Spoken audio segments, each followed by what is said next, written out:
Salut, aujourd'hui je vais vous montrer la création d'une marque de vêtements.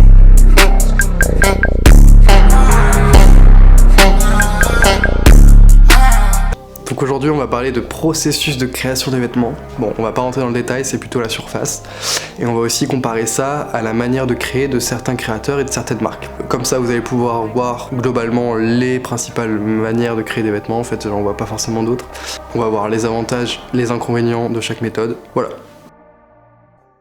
Donc, pour créer un vêtement, d'abord il faut faire le stylisme, c'est-à-dire la recherche d'idées, le concept, le dessin du vêtement et l'idée qu'on veut faire. Ensuite, on fait appel au modéliste de l'entreprise. Le modéliste, c'est celui qui a pour rôle de faire les patrons du vêtement.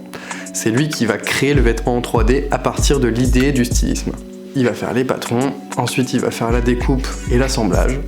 Et à partir de ça, on va pouvoir lancer une prod. Quand on est une marque indépendante ou un jeune créateur de mode, le modéliste, en général, c'est la même personne que le styliste, qui est d'ailleurs la même personne que le fondateur de l'entreprise. C'est le gars dans son atelier, avec sa machine à coudre et sa table pour découper les patrons, qui est en train de faire toute la création des vêtements. Mais pas à chaque fois. En tant que créateur de vêtements, je pourrais faire moi-même le modélisme avec toutes mes machines à coudre, et ce serait un très bon support de communication. Ça vous ferait des super vidéos, du super storytelling. Mais voilà, le problème, c'est que la couture, ce n'est pas du tout une tâche qui me passionne, donc je préfère le faire aux autres. De toute façon, quand vous faites des projets, ce que vous n'aimez pas faire, vous le donnez aux autres.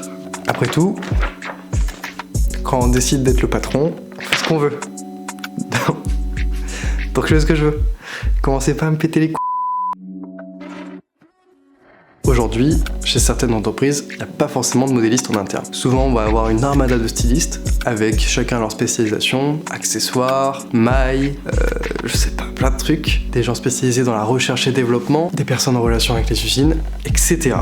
Mais pas forcément de modélistes. En fait, chez certaines marques, on va faire appel à des prestataires pour le modélisme des nouveaux vêtements. Ou alors, on va directement s'adresser à nos usines pour nous faire les nouveaux patrons. Pourquoi est-ce que ça fonctionne comme ça? D'abord, un modéliste par exemple chez une marque française, ça coûte très cher. Alors que si on fait faire ça directement par une usine à l'étranger, ça coûte beaucoup moins cher, ça peut arriver que ce soit même gratuit. Si vous avez écoulé pas mal de stocks sur d'autres produits précédemment, ils vous font confiance, alors ils vous feront pas facturer le prix de prototypage. Deuxième raison pour laquelle on fait appel à des prestataires, chez la majorité des marques de vêtements, on vend des produits reconduits. C'est un produit qu'on a déjà vendu les saisons précédentes et qu'on revend cette saison-là. Souvent de fois dans des nouveaux coloris ou dans des nouvelles matières, mais quoi qu'il en soit, pour changer le coloris ou la matière, on va s'adresser plutôt aux fournisseurs ou aux usines par un modéliste pour modifier la coupe. Un modéliste, on va faire appel à lui pour les nouvelles collections, mais uniquement pour les nouveaux produits. Ça représente donc un petit pourcentage de la collection. Bon attention, j'ai parlé de certaines marques de vêtements, il y en a certaines autres qui ont des modélistes en interne. Bon, la méthode que j'utilise, c'est que je transmets des fiches techniques soit à des ateliers, soit à des usines, pour qu'ils me fassent les patrons des vêtements. Les fiches techniques, je vous montrerai en détail à quoi ça ressemble dans une prochaine vidéo. Mais en gros, c'est un dessin du vêtement sous plusieurs angles, légendé, qui permet d'illustrer avec le plus de détails possible auprès des ateliers et des usines le rendu final qu'on veut. À partir de ça, ils vont nous faire un premier prototype qu'on va valider sous certains angles et dire ce qui va pas sur ce prototype-là pour qu'il y en ait un deuxième, un troisième, et autant que nécessaire jusqu'à ce qu'on ait le produit qui nous convient.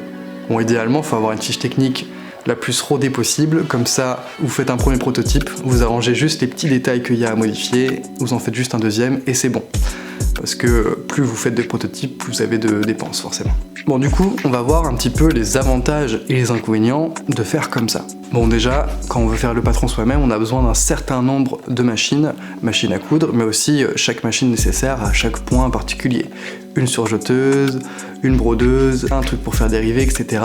En fait, à un moment, on en arrive à des gros coûts, qui sont certes des coûts fixes qui vont être amortis sur le long terme, mais ça reste une grosse dépense, et pour le moment, moi je préfère pas dépenser l'argent comme ça. Deuxième inconvénient, c'est que ce genre de matos-là, ça prend pas mal d'espace. Moi aujourd'hui, je travaille dans un appartement, en colocation, donc je peux pas forcément ajouter des machines comme ça qui vont prendre la place de l'espace de vie d'autres personnes. Donc voilà, c'est aussi... faut s'adapter à sa propre situation. Deuxième avantage de sous-traiter la création des patrons, c'est que du coup vous les faites faire par des personnes qui ont des dizaines d'années d'expérience dans le métier et qui du coup peuvent anticiper un certain nombre de problèmes, pouvoir modifier quelques trucs, simplifier des choses. Et cette expérience-là, c'est une expérience qui s'acquiert, bien sûr. C'est aussi cool d'apprendre par soi-même. Mais bon, en l'occurrence, vu que c'est pas une mission qui me fait rêver, ça me convient très bien d'avoir des gens qui ont une grosse expérience et d'avoir moins de soucis sur les patrons. En plus de ça, on peut anticiper un peu moins de problèmes sur les size sets. Donc le size set, c'est quoi ? Quand vous faites un patron, vous allez le faire dans une taille, par exemple la taille M, et après il va falloir le transférer sur du S, du L et du XL. Quand on est une marque à pas mal de budget, on peut se permettre de faire un size set complet, c'est-à-dire vraiment un prototype en chaque taille, mais souvent de fois quand on débute, on n'a pas la possibilité de le faire. Et des fois ça peut engendrer quelques problèmes sur les tailles quand on fait le size set. J'ai tendance à croire que quand c'est une usine qui s'occupe du size set, même si c'est vous qui allez donner les directives, il va y avoir des logiques de base dans la gradation et du coup il y aura moins de problèmes.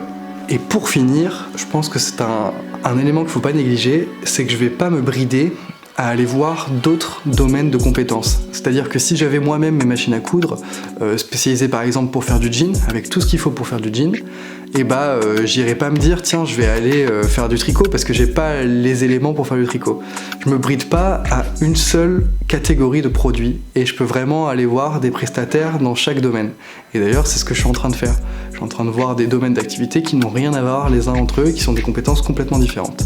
Si demain j'ai envie de faire de la chaussure et travailler du cuir, je le fais sans que ça pose aucun problème, sans que j'ai besoin de faire moi-même le patron ici. Après, le désavantage de faire les patrons avec les usines, ça va être surtout au niveau du temps. D'abord le temps pour diguer les bonnes usines, c'est-à-dire les trouver, essayer, envoyer des mails, démarcher tout le monde, qu'il y ait des gens intéressés, qu'il y ait des gens qui aient les bons minima pour les petites entreprises. En fait, c'est beaucoup de temps, beaucoup de recherche, donc c'est le principal désavantage de travailler avec les usines. Et pareil au niveau du temps, c'est la création des vêtements. Si tu fais toi-même les patrons, disons que même pour un truc complexe, en 1 semaine, 2 semaines, ça devrait être plié.